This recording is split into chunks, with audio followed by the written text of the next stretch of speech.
โอเคก็ วันนี้จะมาสอนวิธีตั้งเบอร์เนาะตั้งเบอร์โทรศัพท์เอาไว้เนาะหลังจากที่ว่าเบอร์ปกติแล้วทางห้างเขาจะอ่าตั้งให้เรียบร้อยเนาะตั้งไปให้แต่ว่ากรณีว่าคันบ่ทันได้ตั้งลูกค้าอยากตั้งเองนะหรือว่าอยากเอาเวลาอยากซื้อเบอร์เปลี่ยนเบอร์ใหม่มาเนาะโดยปกติแล้วเขาจะตั้งให้เรียบร้อยว่าซั่นซะเนาะใส่กับเครื่อง GPS เฮานะแต่ว่ากรณีนี้ถือว่า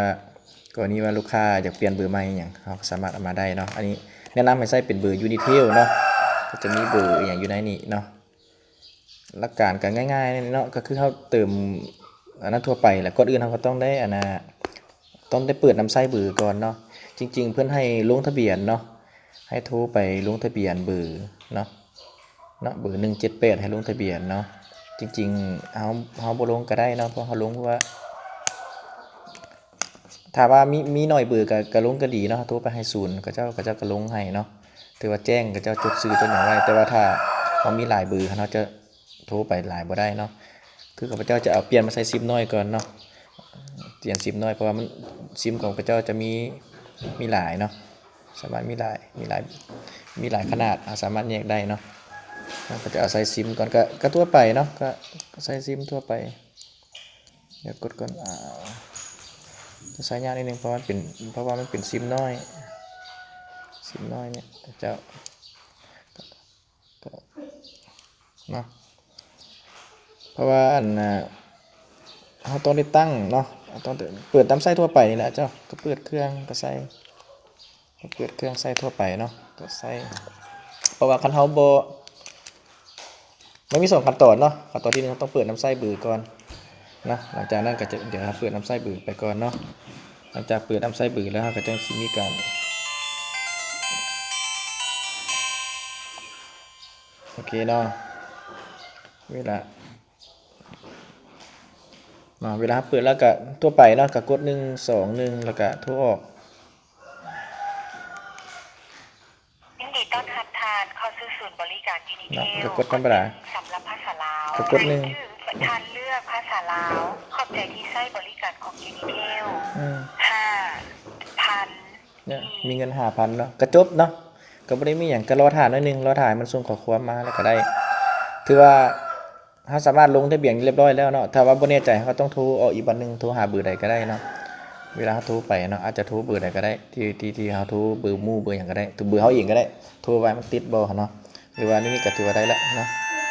ข้อความก็ส่งมาแล้วก็ถือว่าเราเปิดนำไส้เบอร์ได้ปกติแล้วเนาะตัวนี้มันขั้นตอนที่1ในการเปิดนำไส้เบอร์เนาะก็ถือว่าใช้งานได้ส่วนเราต้องได้ไปลงทะเบียนแอปพลิเคชันของ Unitel ตืมเพื่อว่าเราสิเอาไว้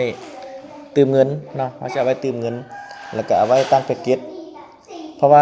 าหยังเพราะว่าหลังจากนั้นแล้วเราสิเอาซิมตัวนี้เรานี่นะไปใส่ใน GPS เนาะแล้วเอาซิมตัวนี้ใส่ในเครื่อง GPS เนาะหลังจากเราใส่แล้วเราจะบ่ได้ถอดออกมาเนาะเราจะบ่ได้ถอดออกมาฉะนั้นเราต้องไปเติมเงินอยู่แอปเนาะเติมเงินอยู่แอปนี่อย่างวิธีเติมนั่นได้เนาะเดี๋ยวเปิดไปเบิ่งเนาะเติมเงินอยู่แอปกับเนาะแอปซึ่งแอปเขาได้โหลดมาแล้วเนาะ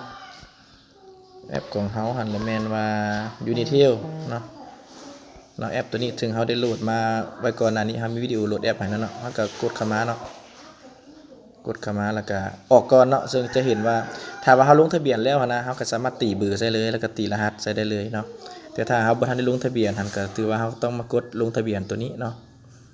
ลงทะเบียนตัวนี้เนาะกดตัวนี้นี่ลงทะเบียนกดเข้าไปเลยเนาะกดลงทะเบียนแล้วก็ใส่เบอร์เขาจะใส่เบอร์ใดก็แม่นเบอร์ที่เขาอันไว้หั่นเนาะเบอร์นี้เนาะเบอร์แม่นเบอร์เนาะเบอร์ตัวนี้นี่เบอร์เขาก็ตีตามนี้เลยเวลาเขาตีเบอร์เขาจะตีแต่20ก็ได้นี่เนาะอันนี้เบอร์ที่เขาส่งไปให้ตัวอย่างเนาะก็ตีเลยเนาะก็เข้าเนาะ20เนาะเมื่อกี้นี่20 944 944 86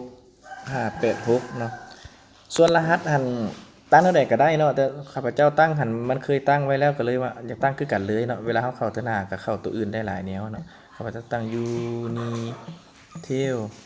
เนาะUnitelขีดหน้ากลาง1 2 3 4 5 6 นะยูนีเทลขีดตรงกลาง1 2 3 4 5 6เนาะต้องให้มันคือกัน2อันนี้เป็นอย่างคือว่าต้องตั้งตรงนี้เพราะว่าเบือก้อนนั้นเขาได้ตั้งตัวนี้ไว้แล้วเวลาเขาเข้าธนาหมายถึงว่าเขาจะเข้าได้หลายเบือโดยใช้รหัสเดียวเนาะข้าพเจ้าได้ตั้งรหัสตัวนี้แล้วก็เลยต้องตั้งแบบนี้ตลอดเลยก็กดลงทะเบียนเลยเนาะเวลากดลงทะเบียนปุ๊บมันจะมีอันคำสั่งตัวนี้เนาะให้เขาตีเลขอันข้อความตัวนี้ใส่เลขตัวนี้เอามาจะใส่เนาะเลขตัวนี้มันจะส่งข้อความเข้าไปหาโทรศัพท์น้อยเขาเนาะโทรศัพท์ตัวเมื่อกี้นี้เนาะคือเขาใส่หันแม่นว่านี่เนาะเมื่อกี้นี้ครับหลังจากเขาลงทะเบียนปุ๊บแล้วมันจะมีข้อความเข้ามาหาเบอร์ตัวนี้เห็นป่ะเด้มันจะเข้ามาในนี่แล้วเขาก็จะมาเอาอยู่ในนี่เด้111เนาะว่าจะกดรหัสมันแมน648336เนาะเขาจื้อไว้648336 648336แล้วเขาก็มาตีใส่ตัวนี้เขาเนาะนี่648 648 336เขาต้องตีเอาไว้นิดนึงเนาะถ้าว่ามันดุนแล้วมันจะใส่บ่ได้มันจะส่งรหัสมาให้ใหม่นะก็ถือว่าได้เนาะเข้าไปเมื่อกี้ว่าได้แล้วแต่ว่าตัวเลขตัวนี้บ่แม่นเนาะว่าตัวเลขตัวนี้มันตัวเลขที่ว่ามันค้างไว้สุดก่อนซะนะก็มอดไว้เนาะเอาตัวนี้เขาออกเคลียร์ออกเลยเนาะรหัสเขาก็เคลียร์ออกเลยเนาะเคลียร์ออกเลยหรือว่าบ่อยากเคลียร์ก็ได้สุดก่อนเขาตีค้างไว้เขาก็ตีเบอร์เขาเนาะเบอร์เขาที่เขาไว้หันเบอร์2เบอร์เฮาเนาะเดี๋ยวให้เบิ่งกับเบอร์เฮาใหม่เนาะจังไหนสิบ่จื้อเบอร์เฮาเป็นเบอร์ตัวนี้เนาะเบอร์ที่เฮาลงทะเบียนเมื่อกี้แหละเบอร์ตัวนี้แหละเนาะแล้วก็ตีเข้าไปเลยเนาะก็ตีเข้าไป2094486586เนาะพาสเวิร์ดเฮาจริงๆเฮาตีข้างเดียวแล้วมันเซฟไว้เลยเนาะยู